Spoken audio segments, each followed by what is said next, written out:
My name is Adella. I'm a wolfless immigrant girl. Today, I think I'm finally going to be accepted by the local wolf pack. I dress up for the Hyde Pack's engagement banquet. Brayden, my so-called fiancé, is about to announce his bride. The hall is packed with the local wolf elite. I stand in the corner like I don't belong here. A waiter bumps into me. Red wine spills down my dress. He doesn't apologize. He doesn't even slow down. Why? Because in a world where wolves rule, a wolfless girl like me is nothing. Then Brayden gets to his feet. The whole room goes silent. Tonight marks a new era for our pack. I present my choice, my fiancé. Catherine Parrish. He takes Catherine's hand. Thunderous applause fills the room. Her eyes say it all. You will never belong here. 7 years of living on their charity, and this is how it ends. I bite my lip, turn, and run out of the banquet hall.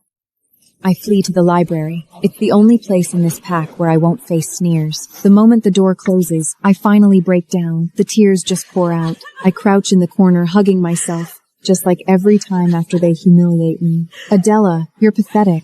You actually believed he would choose you. Catherine's words are still echoing in my head. Foreign girls like you will never belong. She's right. I have no wolf, no family, no status. I'm just a charity case they picked up from the ruins. My parents are dead. My land was burned. I have nothing. I don't even know if my wolf will ever come.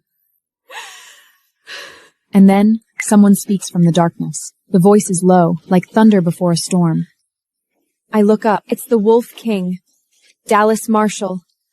Do you want to leave? Dallas Marshall, the Wolf King, the most powerful man in this country. Why is he here? Why is he looking at me like that? I'm a mess, humiliated, nowhere to go. But he keeps staring at me. His eyes are black, bottomless, like they could swallow you whole. Don't waste your tears. I scramble to my feet and wipe my tears. My knees are shaking.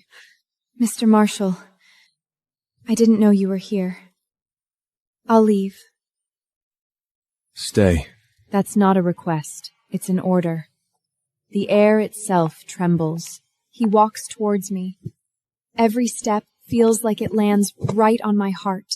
You can stay with me. But if you do, there's no turning back. Cross my threshold, and your old life is over.